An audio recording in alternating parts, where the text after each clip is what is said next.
रावण के 4 अधूरे सपने क्या थे? तो रावण ने एक बड़ी सुंदर बात कही। सीता को भी समझाया था, आप बता रहे थे कि सुनैना जी ने, तो वो क्या वाक्य थे? रावण के 4 अधूरे सपने क्या थे? रावण के 4 अधूरे सपने थे कि एक बार जब रावण को भगवान राम ने वो बाण मारा, मरने वाला था, मरा नहीं था। तो भगवान राम ने लक्ष्मण से कहा, लक्ष्मण जाओ, रावण बड़ा विद्वान था, उससे कुछ शिक्षा प्राप्त करो। तो लक्ष्मण, मैं रावण से शिक्षा प्राप्त करूंगा? नहीं नहीं नहीं, जाओ। अब राम आज्ञा में जाना पड़ा। तो रावण पड़ा था, जिंदा ही था, सिराने खड़े हो गए लक्ष्मण सिर की बगल में। बोले मेरे भैया ने भेजा है, कुछ सिखाओ, मुझे शिक्षा दो। रावण ने कहा नहीं दूंगा, जा तू। लक्ष्मण को वापस भेज दिया, मुझे कुछ नहीं कहना तुझसे। लक्ष्मण वापस गए। भगवान राम ने पूछा, ले आई शिक्षा? बोले नहीं नहीं, वो कहता है मैं नहीं दूंगा। तो भगवान राम को संदेह हुआ कि भाई कुछ ना कुछ तो कारण है, नहीं तो रावण जरूर देता।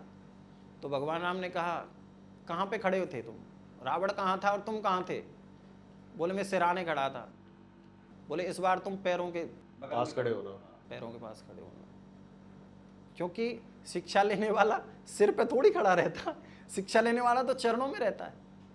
लक्ष्मण गए, पैरों के पास खड़े हो गए। तो रावण से कहा कि अब तो दो। बोले हाँ अब दूंगा।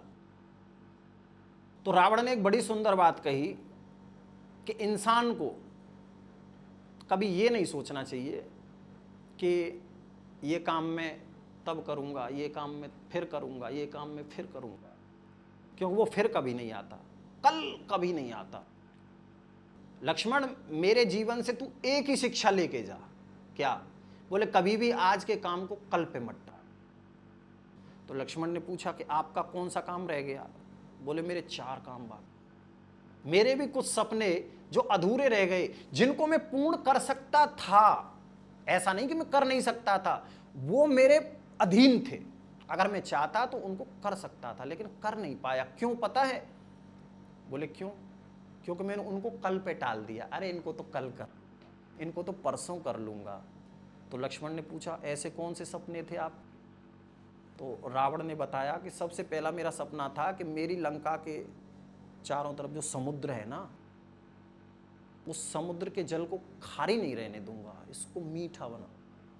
मेरा पहला सपना कि समुद्र का जल खारी नहीं रहना चाहिए, मीठा होना चाहिए। ये मैंने सुना है वैसे कहीं, लेकिन मुझे याद नहीं आ रहा मैंने सुना कहाँ है। हाँ सुना होगा, रामायण में लिखा है। और दूसरा, बोले दूसरा मैं चाहता था कि सोने में सुगंधी पैदा कर। ये सोना है जो लंका मेरी सोने की है, कहते तो हैं सोने की लंका, सोने की लंका, लेकिन इसमें सुगंध नहीं है। मैं चाहता था कि सोने में मैं सुगंध पैदा कर दूं। तो लक्ष्मण ने कहा कि और? बोले तीसरा सपना और था मेरा एक। बोले क्या? बोले मैं यहां से लेके स्वर्ग तक सीढ़ी बना दूं। क्यों? बोले किसी को स्वर्ग में जाने के लिए मरना ना पड़े, वो जीवित ही जाए स्वर्ग में। लेकिन कल कल कहते कहते ये भी पूरा नहीं कर पाया। और चौथा मेरा एक और सपना था। बोले क्या महाराज? बोले चौथा सपना था कि पिता के सामने कभी पुत्र न मरे, क्योंकि लक्ष्मण, पिता के जीवन का सबसे बड़ा कष्ट, सबसे बड़ा दुख, सबसे बड़ी विपत्ति केवल उस वक्त होती है जब पिता अपनी आंखों के सामने अपने पुत्र को मरता देखता है। जैसे पिता की 2 ख्वाहिश, एक ख्वाहिश होती है कि मेरा पिता को सबसे ज्यादा खुशी कब होती है? जब उसका पुत्र घोड़ी चढ़ता है, शादी होती है, तब पिता को सबसे ज्यादा खुशी होती है, ऐसा लिखा है। और सबसे ज्यादा कष्ट तब होता है जब उसकी आंखों के सामने उसका पुत्र मर जाए, यानी जवान पुत्र मर जाए। तो बोले ये 4 सपने मेरे थे जिनको मैंने कल पे टाला और वो अधूरे रह गए। इसलिए कभी भी काम को कल पे मत टालो, कभी भी जो करना है करो, जो करना है उसको कर डालो। हर माँ जब भी बेटी की विदाई होती है कुछ ना कुछ समझाते हैं। सीता को भी समझाया था, आप बता रहे थे कि सुनैना जी ने, तो वो क्या वाक्य थे? देखिए सुनैना किसकी माँ है? सीता मैया। सीता, और सीता है लक्ष्मी। लक्ष्मी को भी जब विदा किया गया तो जैसे हर माँ समझाती है बेटी को, सुनैना ने भी समझाया था कि बेटी तू जा तो रही है, जाते ही सबसे पहला एक ही काम है तेरा और एक ही धर्म है जो हर स्त्री का होता है। क्या? स्त्री का एक ही धर्म है, पतिव्रत। स्त्री का सिर्फ यही धर्म है, दूसरा कोई धर्म नहीं होता। और सुनैना ने तो यहां तक कहा कि जो स्त्री अपने पतिव्रत धर्म का पालन करती है ना, उसके सामने तो देवता भी अपना शीश झुकाते हैं। और सुनैना यहां तक कहती हैं कि जिसने अपने निष्ठा से, यानी मन से, वचन से और कर्म से अपने पति की सेवा कर ली, उसको न किसी के आशीर्वाद की जरूरत है, न किसी पूजा की जरूरत है, न किसी यज्ञ की जरूरत है, न किसी व्रत की जरूरत है। स्त्री का एक ही व्रत होना चाहिए, एक ही नियम होना चाहिए, एक ही धर्म होना चाहिए, पतिव्रत धर्म। इसलिए पूरी निष्ठा से अपने पति की सेवा करना पहली बात, जो कि आजकल ऐसा नहीं है। कई लोग कहते हैं कि अरे ठीक है कि पति और पत्नी का बराबर का हिस्सा है, ये सब मानते हैं कि अर्धांगिनी है, सब कुछ है। लेकिन माता सुनैना के कहे अनुसार और माता अनुसुईया के कहे अनुसार जो स्त्री अपने पतिव्रत धर्म का पूर्ण पालन करती है, वह स्त्री केवल यही नहीं, स्वर्ग में भी परम गति पाती है। केवल इस जगह ही नहीं, कहते हैं कि उसके द्वार पर, ये शास्त्र कहते हैं, जो स्त्री अपने पतिव्रत धर्म का पालन करती है उसके द्वार पर देवता भी पहरा देते हैं।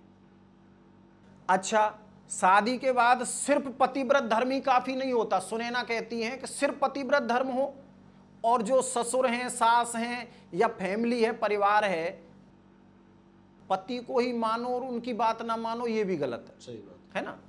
तो सुनैना कहती हैं कि जैसे पतिव्रत धर्म निष्ठा से पूरा करना चाहिए, वैसे ही सास और ससुर को, जो तुम्हारे सास ससुर बनने वाले हैं, उनकी भी सेवा पूरी निष्ठा से स्त्री को करनी चाहिए। जब शादीशुदा स्त्री यानी शादी करके जाती है तो सास ससुर की सेवा करे और पूर्ण परिवार को, क्योंकि यहाँ से देखो, लड़की से ज़्यादा त्याग शायद किसी का भी नहीं होता। जितना त्याग एक स्त्री करती है, पुरुष जीवन में कभी कर ही नहीं सकता। जिसने सब कुछ त्याग दिया हो, यानी माँ बाप को भी त्याग दिया हो, लड़की का प्यार मायके से, लोग कहते हैं कि भाई ससुराल जाके लड़की को मायके से कोई मतलब नहीं रखना चाहिए। कितने लोग कहते हैं कि मायके वाले बिगाड़ते हैं, फोन कर करके। कोई कहता है कि माँ फोन करती रहती है, टक टक करती रहती है, सुनाती रहती है, वो बिगड़ जाते हैं। ऐसा नहीं है, लड़की बहुत त्याग करती है, पूरी रूट्स उसकी उखड़ के जाती हैं, पूरा गोत्र तक बदल जाता है, नाम तक बदल जाता है, सब कुछ बदल जाता है, सरनेम भी बदल जाता है। लेकिन धर्म तो नहीं बदलना चाहिए। जो धर्म है स्त्री का, वो तो पूरा करना चाहिए ना। उसके बाद फिर जो जैसा माहौल है परिवार का, वो करना चाहिए। तो सुनैना कहती है कि सिर्फ पतिव्रत धर्म ही निभाए और माँ यानी सास ससुर की सेवा ना करे, तो वो पतिव्रत धर्म भी किसी काम का नहीं है, ये सुनैना कहती है। तो निष्ठा के साथ पतिव्रत धर्म भी निभाए स्त्री और अपने सास ससुर की सेवा करे, उस परिवार को अपना परिवार माने, और जो जहां से गई है वो मायका है, लेकिन वहां जाके अपने मायके की ठसक ना दिखाए। ये मैं नहीं कह रहा ये सुनैना कह रही है कि वहां जाके, ससुराल में जाके, कई स्त्रियां कहती ना मेरे मायके में ये है, मेरे मायके में वो है, मेरे नहीं नहीं नहीं, वो अब मायका तुम्हारा है लेकिन नाम का है, काम वहां से है तुम्हें, इसलिए मायके की ठसक ना दिखाए। जो मिला है उसमें अपना जीवन प्रसन्नचित होकर के जीना चाहिए। बहुत ही सुंदर, बहुत ही अद्भुत। मेरा अब तक का सबसे प्यारा पॉडकास्ट बन गया ये, और मैं तो मतलब खो गया आपकी बातों में। आई होप आपको भी ये पॉडकास्ट बड़ा पसंद आया होगा। मैं आपका इंस्टाग्राम भी देख रहा था, आप जैसे उसमें बड़े सुंदर सुंदर चीज़ें बता रहे हो। कोई हमारा सनातन धर्म का कोई भी पर्व आता है बड़ा, तो उसके में कुछ उपाय बता, लेकिन वो बताता मैं शास्त्रों से संबंधित, वो टोटके नहीं बताता। हाँ जी, हाँ जी। वो टोटके वाला मैं नहीं करता। जो शास्त्रों में लिखा है उचित, जो होता है मंत्रों से होता है या व्रत से होता है, मैं सिर्फ वही उपाय बताता हूं जो सफलता की ओर जाते हो। टोट के बता के मैं किसी को भ्रम में नहीं डालता। इसलिए आपसे बहुत अच्छा लगा और आपसे मिलकर